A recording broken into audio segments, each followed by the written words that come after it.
우리 함께 오늘 나누실 말씀은 범사의 양심을 따라 하나님을 섬겼노라 라는 제목으로 사도행전 23장 1절에서 35절까지 말씀을 나누겠습니다. 한번 읽어볼까요? 바울이 시작.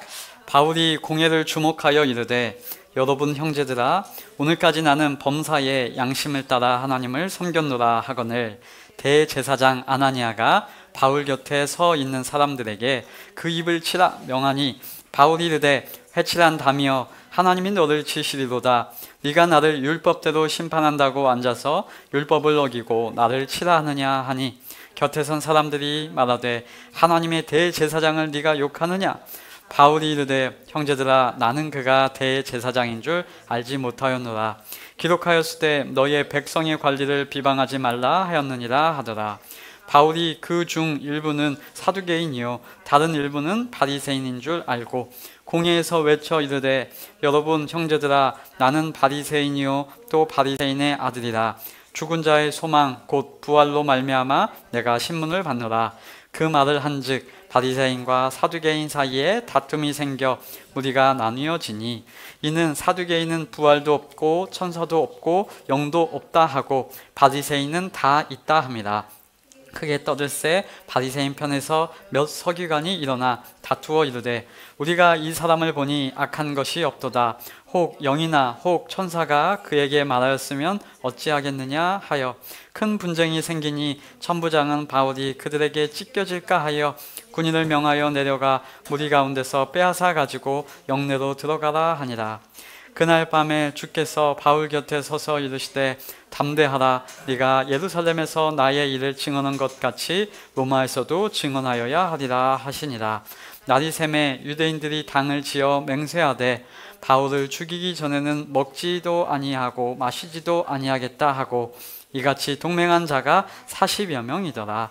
대제사장들과 장로들에게 가서 말하되 우리가 바울을 죽이기 전에는 아무것도 먹지 않기로 굳게 맹세하였으니, 이제 너희는 그의 사실을 더 자세히 물어보려는 척하면서 공회와 함께 천부장에게 청하여 바울을 너희에게로 데리고 내려오게 하라. 우리는 그가 가까이 오기 전에 죽이기로 준비하였노라 하더니, 바울의 생질이 그들을 매복하여 있다함을 듣고 와서 영내에 들어가 바울에게 알린지라. 바울이 한 백부장을 청하여 이르되 이 청년을 천부장에게로 인도하라. 그에게 무슨 할 말이 있다 하니, 천부장에게로 데리고 가서 이르되 죄수 바울이 나를 불러 이 청년이 당신께 할 말이 있다 하여 데리고 가기를 청하였더이다 하매, 천부장이 그의 손을 잡고 물러가서 조용히 묻되 내게 할 말이 무엇이냐? 대답하되 유대인들이 공모하기를 그들이 바울에 대하여 더 자세한 것을 묻기 위함이라 하고, 내일 그를 데리고 공회로 내려오기를 당신께 청하자 하였으니 당신은 그들의 청함을 따르지 마옵소서.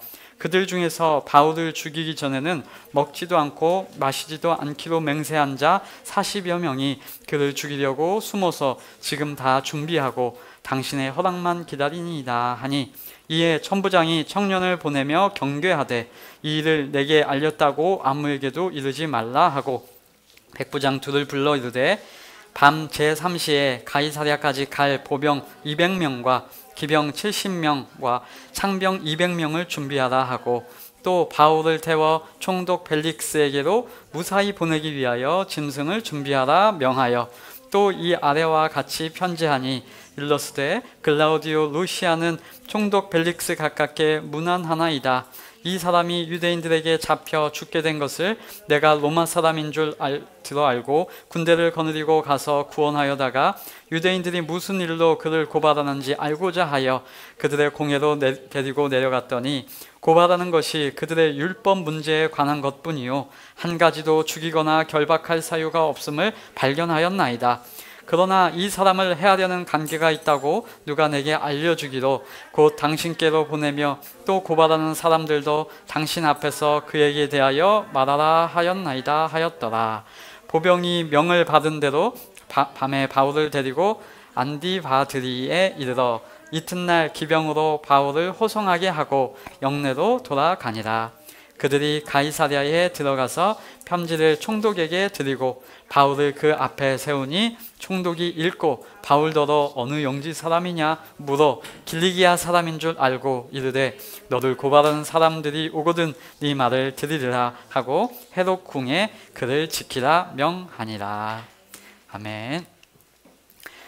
때때로 우리가 성경을 볼 때 먼 나라 또 오래된 시대 또 타 문화권에 있는 그 이야기를 우리가 왜 읽고 우리가 들어야 하는지 왜 그렇게 해야 하는지 생각이 들 수 있습니다.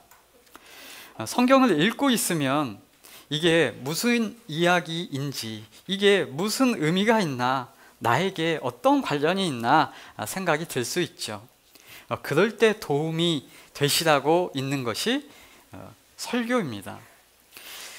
우리 삶에 염려나 또 여러 환경들이 둘러 진치고 있을 때 성경 자체가 잘 펴지지 않을 때가 있죠. 그럴 때 교회로 오시고 성경을 펴고 함께 말씀을 읽고 나누고 이야기하다 보면 하나님께서 교회를 통하여 역사하시는 그 신비가 있다는 것을 우리가 알게 되실 것입니다.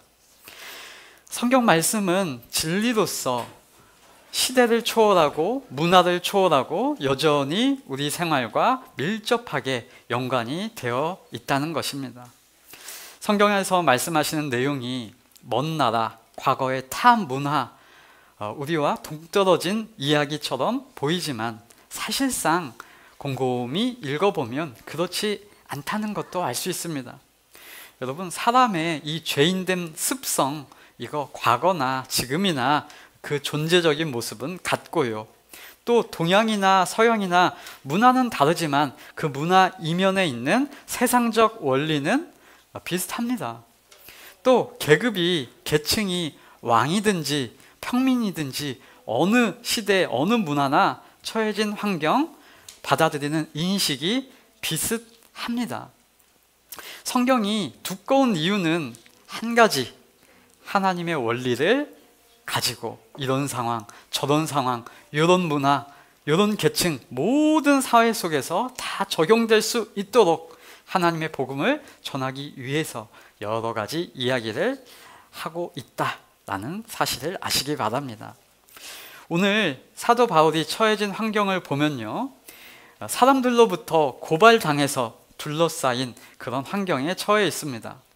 이 상황이 우리 상황에 어떻게 적용될까요? 네, 지금도 우리 시대 이 상황을 살아갈 때에도 성도들이 마주하는 세상 속에 때로는 물리적으로 갇혀 있지는 않지만 뭔가 오해를 받기도 하고 세상의 지탄을 받는 모습이 있기도 하고 또 세상과 다른 이야기를 내가 한다고 해서 몰아세워지는 그런 환경에 처해 있는 경우가 있죠. 그럴 때를 대비하여서 오늘 이야기가 있다는 사실을 아시고 오늘 이야기 본문 속에서 성도의 삶에 위로를 더하시는 하나님의 일하심을 우리가 함께 살펴보면 좋겠습니다. 자, 지금 사도 바울이 지난주부터 계속 갇혀 있고요, 잡혀 있습니다. 그를 죽이겠다고 하는 모의하는 사람들까지도 40여 명이 된다고 합니다. 얼마나 결단을 세게 했으면 그를 죽이기 전까지는 내가 먹지도 마시지도 않겠다라고 결단한 40인 결사대까지도 있을 만큼 거기다가 공권력이 그를 가로막고 있고 정치 권력 로마가 앞에 등장합니다. 그들에게, 그 사람들에게 바울이 변론하고 변증하는 내용이 오늘 내용입니다. 자, 지난주에 왜 이 열성 있는 유대인들이 바울을 고발하였는지 그 이유를 우리가 한번 그들의 입장에서 생각을 해보았었죠. 지금 유대인들은 지금 이스라엘 민족이라고 하는 그 우월감과 하나님께서 자기들을 선택했다고 하는, 정확하게는 하나님께서 자기들만 선택했다고 하는 배타적인 그 선민의식, 그걸 가지고 있고 그걸 증명하는 수단으로 율법과 성전에 대해서 신성시하고 그것 자체에 대해서 매달려가지고 우상화하고 있는데, 그걸 자신들의 정체성으로 삼고 있는데, 바울이라고 하는 어떤 사람이 나타나서 외국으로 막 돌아다니고 자기 민족들을 만나고 심지어 이방 사람들에게까지 말하는 것을 곰곰이 들어보니까 율법이 마치 필요 없다는 식으로 들리고, 또 성전이 그 건물이 아니라 하나님이 임하시는 곳이 성전이라고 하는 식으로 말을 하고 다니니까 이 바울이 전하는 이 복음을 유대인들은 참을 수가 없었다라고 이야기를 했었죠.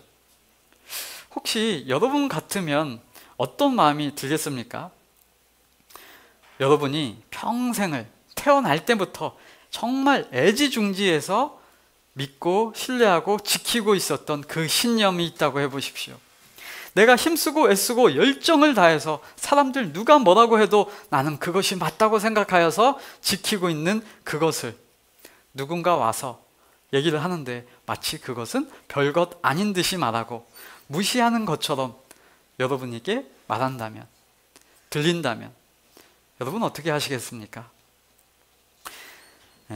이 유대인이 택한 방식, 이 유대인들 열성이 가득한 이들이 택한 방식은 어땠냐면 사람들을 선동하여서 바울을 고발하고, 일부 극단적인 사람들은 당을 지어서 바울을 죽여버리겠다고 하는 식으로의 반응이 나타났습니다. 그들이 지키려고 했던 건 과연 무엇일까요? 그런데 그렇게 행하는 그들의 모습 속에서 놀라운 것은 바울의 모습입니다. 바울은 어떻게 반응하는지, 바울은 이전처럼 어떠한 일에 대해서 힘으로 맞서거나 죽이려고 하고 세력을 모아서 그 사람을 진멸하려고 하거나 고발하고 넘기거나 다른 어떤 폭력을 통해서 그 문제를 해결하려고 하지 않더라는 것입니다. 다만 모든 것을 감수하면서 감내하면서 그 일을 바른 방향으로 풀어가고 있는 모습이 오늘 본문이라는 것입니다. 유대인들은 자기 정체성을 지키기 위해서 자기가 맞다는 것을 확인받기 위해서 고소하고 때리고 폭력을 행하였는데, 바울은 많은 이들이 주목하고 있는 그 자리에서 복음이 증명되는 복음의 그 내용대로의 모습으로 행동하고 있다라는 것이 오늘 본문의 대조점입니다. 자, 그 현상에 한번 들어가 보도록 하겠습니다. 제가 성경을 읽을 때 요즘 이제 기술이 발달해 가지고 좋은 게, 제가 챗 GPT 또 구글에서 말하는 제미나이 뭐 이런 AI 시스템이 있잖아요. 그래서 제가 오늘 본문을 싹 긁어가지고 좀 실감나게 읽어보려고 본문을 긁어가지고 거기에 딱 붙여놓은 다음에 이거를 극본식으로 써줘. 그러니까 대사가 실감나게 이렇게 탁탁 해가지고 나오더라고요. 재밌더라고요. 현장감 있게 한번 이야기를 떠올려 보면 좋겠습니다. 자, 저쪽에서 배경 설명입니다. 저쪽에서 많은 무리의 사람들이 언성이 높아져 가지고 막 웅성웅성 하고 있는 겁니다. 마치 딱 짜여진 어떤 공론장에, 회당에, 법정 같은 그런 모습을 딱 상상하시면 됩니다. 그 자리에 중앙에 한 사람이 딱 서 있습니다. 저쪽에서 막 웅성웅성하고 바울이 이곳에 딱 서 있습니다. 이제 그리고 말을 시작하는 겁니다. 험악한 분위기 속에서 사람들 앞에서 한마디를 시작합니다. 여러분, 저는 지금 이날까지 하나님 앞에서 오로지 바른 양심을 가지고 살아왔습니다 라고 한마디를 딱 건네는 거죠. 바울이 지금 기가 막히게 품격 있게 자신에 대해서 변론을 하고 있는 겁니다. 지금 이 한 문장이 상대방에 대해서는 아무런 네거티브를 하지 않으면서 스스로를 돌아보게 하는 아주 고품격 변론을 지금 하고 있는 겁니다. 바울이요, 지금 학자들의 연구에 따르면 회심 이전에, 기독교도 개종하기 이전에 유대 지역의 공동체의 지도자급인 사내들인의 공의회 회원이었다고 해요. 그러니까 의회 회원인 거예요. 뭔가 의원이었던 것입니다. 그러니까 바울은 그 공적인 구성, 재판하는 원리, 운영 원리, 이런 절차에 대해서 잘 알고 있었던 모양입니다. 그래서 바울이 꼼수를 쓴다고 하던가, 뭔가 여론을 몰고 간다고 하던가, 뭔가 이 사람들의, 배심원들의 이 마음을 살펴가는 원리를 잘 알고 있습니다. 이 사람들에 대해서 이기려고 하면, 승리가 목적이라고 하면 아주 쉬운 방법을 쓸 수 있을 겁니다. 뭐예요? 그들이 늘 매번 사용하는 방식, 그들이 사람을 몰아가는 방식 너무나 잘 알죠. 어떻게 달려들면 됩니까? 나 살고 너 죽자 하면서 최대의 공격은 최선의 방어다 라고 하는 병법을 따라서 무지막지하게 공격하면 되죠. 그런데 바울은 예전처럼 그렇게 하지 않고 이기려고 자신의 승리를 목적으로 하는 것이 아니라 복음의 내용이 이들 가운데도 적용될 수 있도록 하면서 말하는 모습을 보여줍니다. 여러분, 성도들이 생각해야 할 것이 이것입니다. 여러분, 결과적으로 이기기만 하면 무엇이 남습니까? 실상은 그것은 죄에 지게 된다는 것이라면 아무런 결과, 아무런 유익이 없습니다.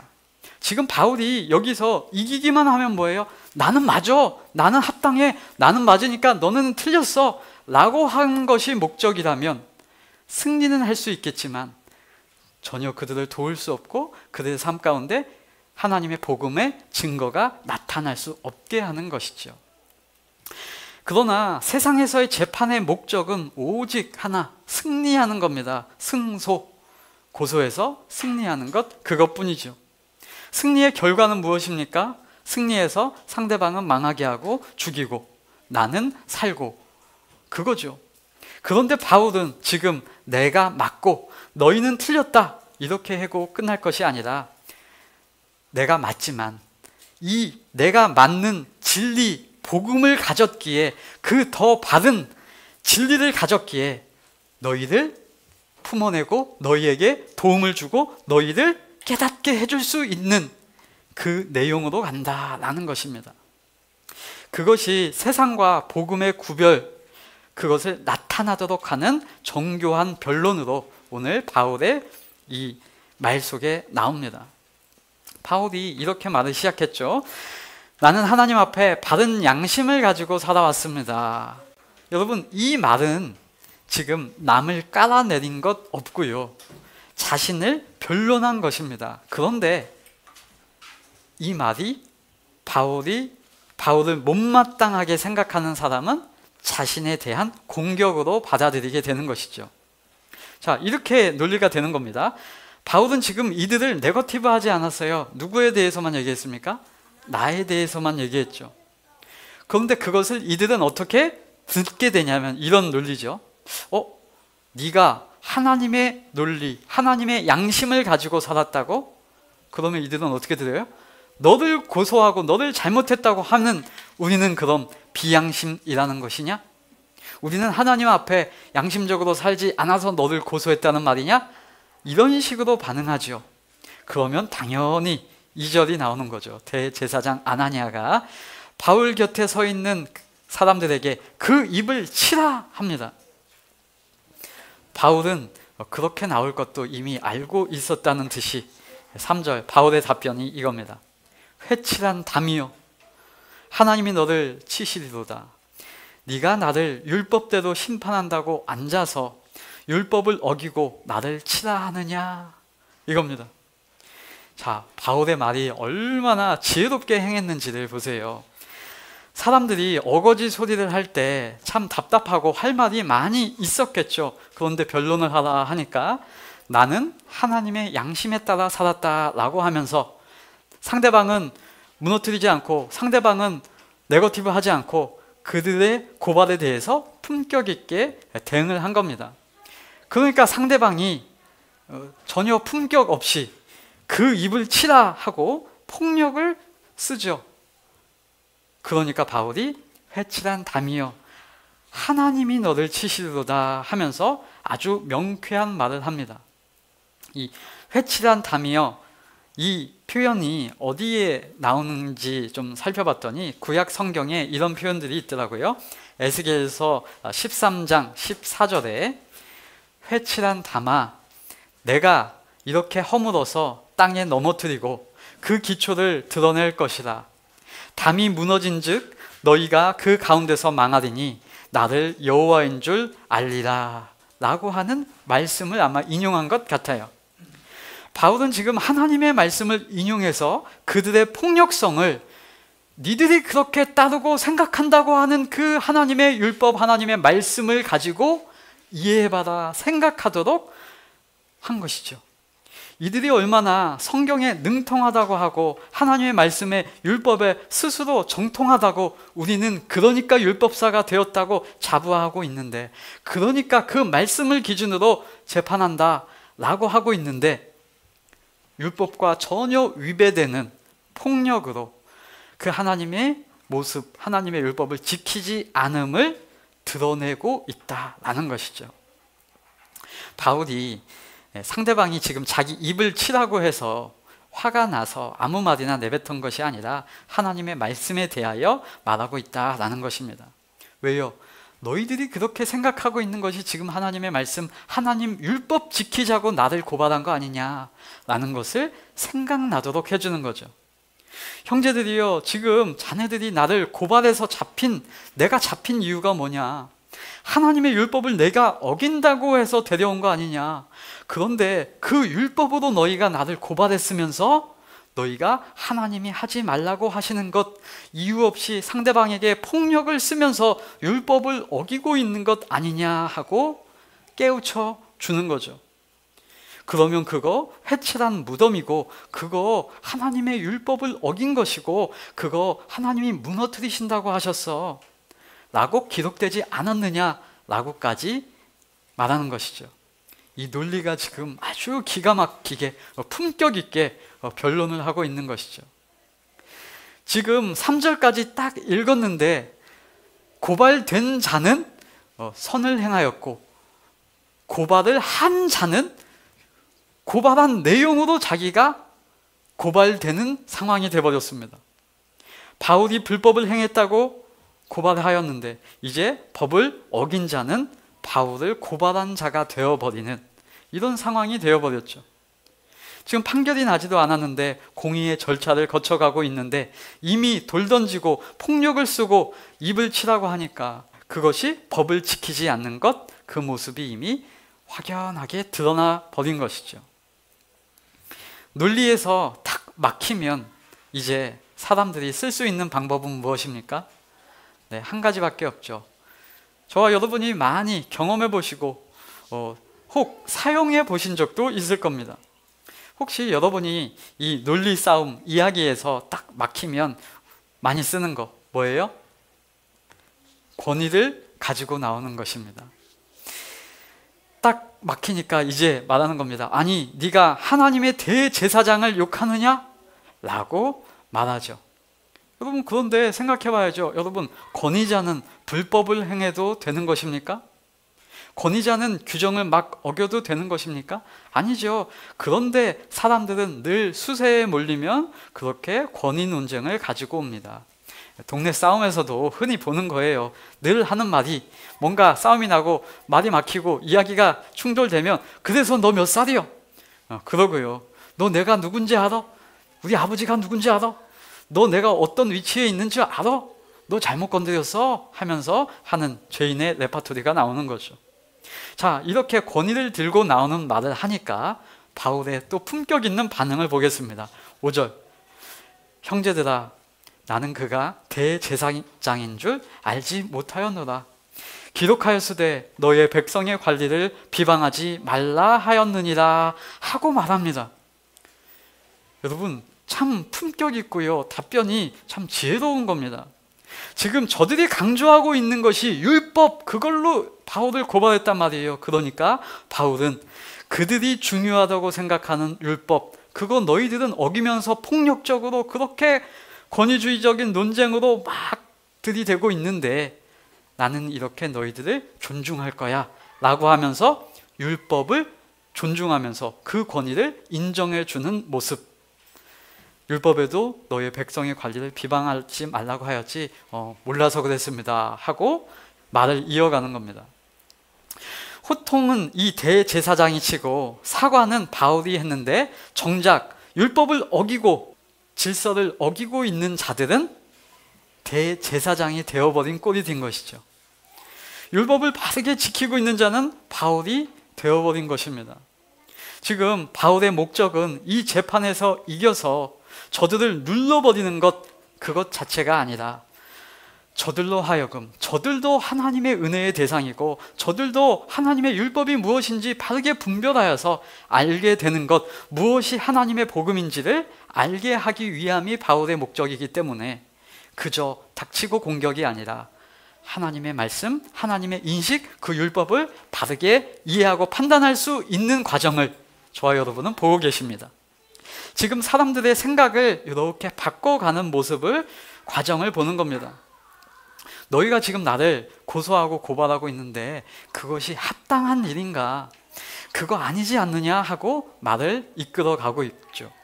그래서 이제 그들의 실상을, 그들이 고발한 내용조차도 아이러니함을 지금 증명해주는 한마디를 6절에서 던집니다. 바울이 그들을 잘 알고 있죠. 사두개인들은 어떤 생각을 하고 있고 바리새인들은 어떤 생각을 하고 있는 줄 알고 이제 얘기하는 거예요. 6절 중간부터 여러분 형제들아, 나는 바리새인이라, 또 바리새인의 아들이라. 죽은 자의 소망 곧 부활로 말미암아 내가 신문을 받노라. 이러니까 이제 이 말을 던지니까 어떻게 되냐면 그 죽은 자의 소망에 대하여, 죽은 자의 부활에 대해서 이걸 말하니까 군중들 속에서 사두개인과 바리새인들의 견해가 나뉘는 겁니다. 어떻게 나뉘었냐면 8절에 이는 사두개인은 부활도 없고 천사도 없고 영도 없다고 하는 사람들이었고요, 바리새인은 부활도 있고 천사도 있고 영적인 것도 있다고 이 사람들은 생각했던 모양입니다. 그러니까 상황이 아주 바뀐 겁니다. 이 사람들이 모두 바울이 잘못되었다라고 바울을 고발한다라고 왔던 사람들이 바울은 율법 모독하고 성전 모독자다 하고 들이닥쳤다가 이제 이 한마디로 이들의 견해가 달라져 버린 거죠.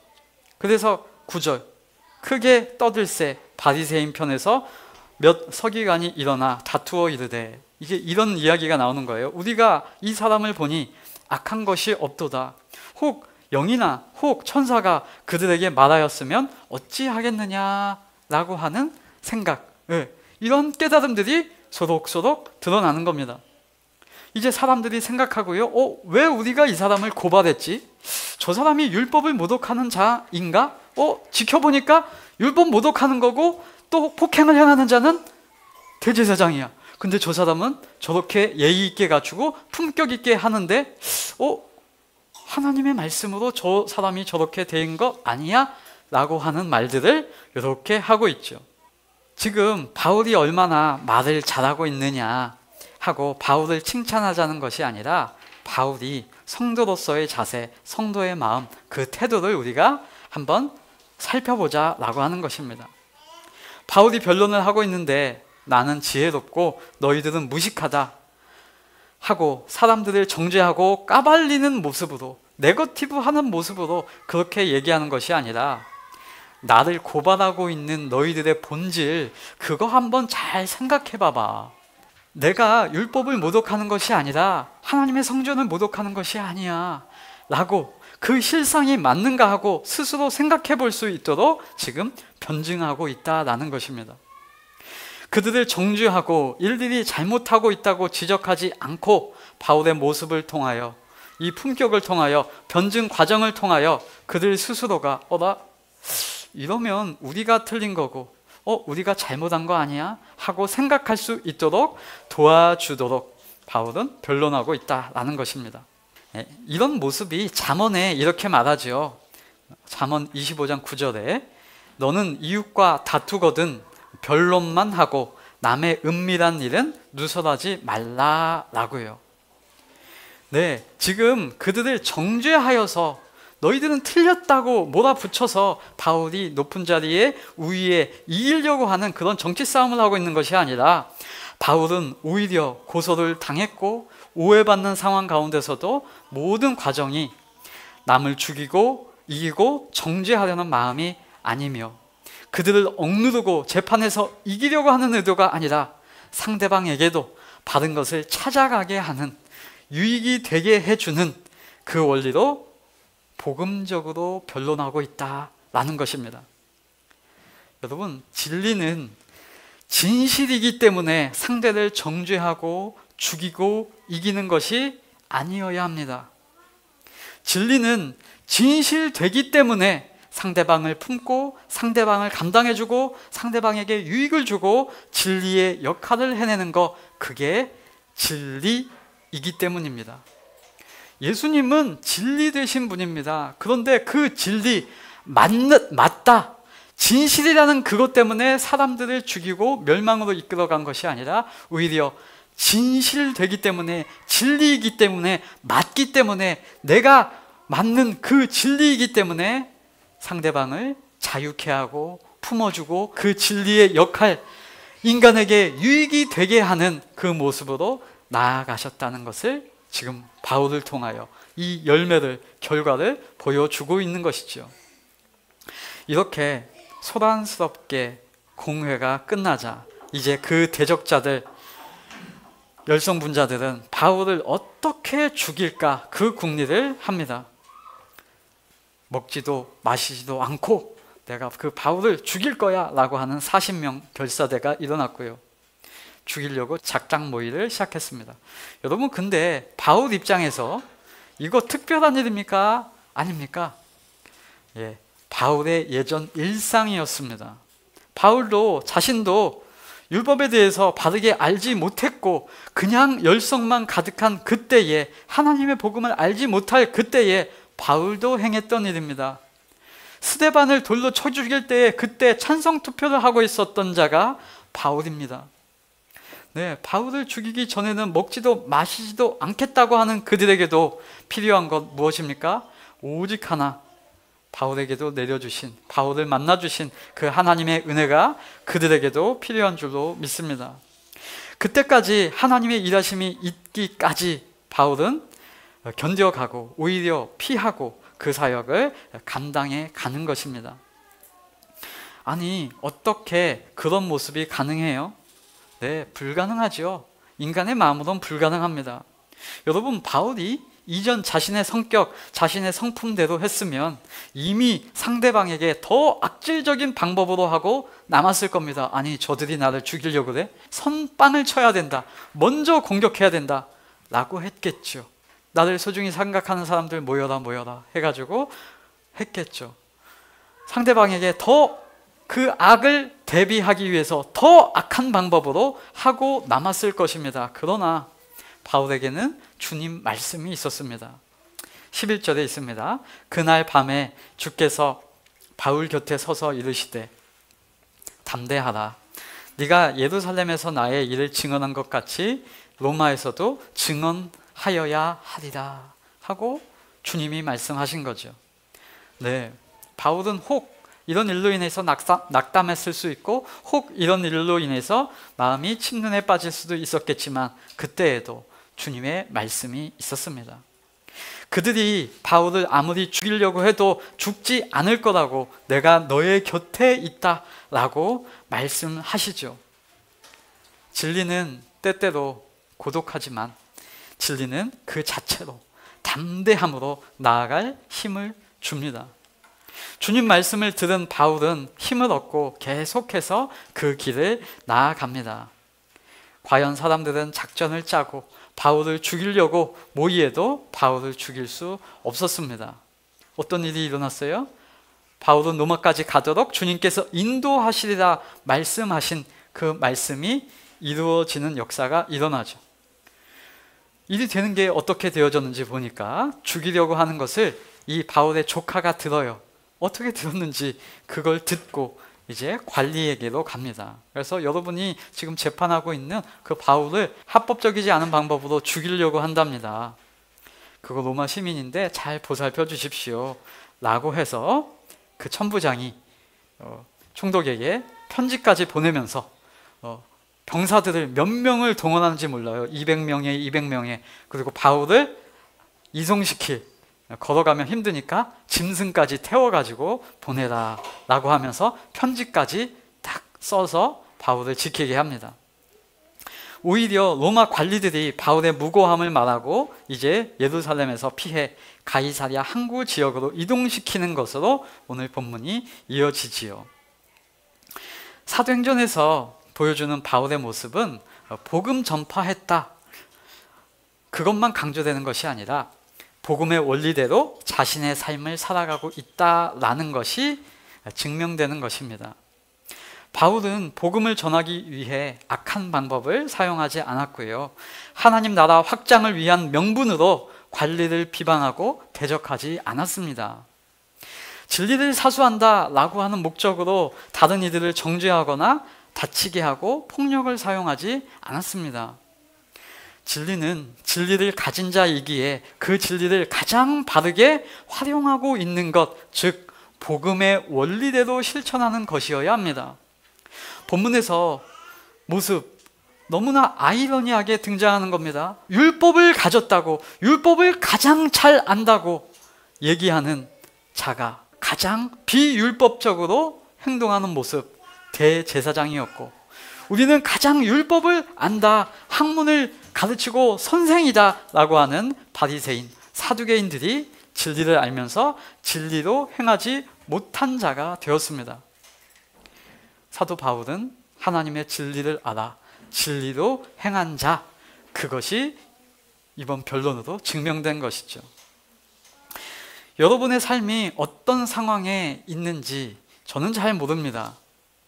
여러분 삶이 혹시 행복하십니까? 네, 하나님을 찬양하며 감격하며 감사하는 삶을 살아가시기 바랍니다.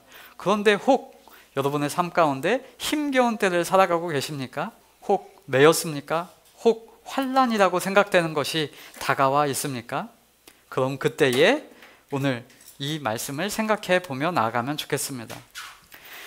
환난은 우리의 삶을, 우리의 본질을 되찾을 수 있는 계기가 된다고 하죠. 사람이 어려운 상황을 만나면 생각을 합니다. 그때 배우고 성장할 수 있는 것이죠. 삶의 도전, 숙제와 어려운 것들을 해결해 가면서 그 해결해 가는 과정 없이는 죄인이 잘 깨닫지 못하는 모양입니다. 그 어려움 없이도 힘듦 없이도 배우고 알면 가장 좋겠지만 죄인된 삶에는 우리의 미련한 선택 가운데는 때때로 어려움이 있고요, 때때로 힘든 일이 의도치 않게도 다가옵니다. 우리의 죄인된 인생 속에서 다가오는 모든 크고 작은 숙제 가운데 그 여정을 우리는 겪어가야 합니다. 그 과정 가운데 어떤 자세, 어떤 태도, 어떤 행동으로 나가면 좋겠습니까? 우리는 때때로 우리의 삶에 다가오는 무게와 어려움 속에서, 우리에게 다가오는 모든 상황 속에서 진리를 발견해 가기를 원합니다. 가장 본질적인 것은 무엇인가? 진리가 무엇인가? 복음의 역할이 무엇인가? 돌아보고 한층 더 성장, 성숙해가는 저와 여러분의 삶이 되기를 응원합니다. 우리 모든 삶 속에서 하나님의 말씀, 그것이 진리이기에, 진리를 가진 성도이기에 더욱 성도로서의 삶을 영위하면서 살아가십시다. 진리를 가졌으니 그 진실이라는 칼로 남을 죽이며 정죄하는 것으로 힘쓰는 그런 헛된 삶이 아니라, 그 진리로 인하여 내 속에 물든 죄를 도려내며 죄를 이기며 사람을 사랑하며 깨우쳐주며 그들에게도 유익이 되게 하는, 승리하는 우리의 삶을 진리로 인하여 담대하게 살아가시기를 예수님 이름으로 축원합니다.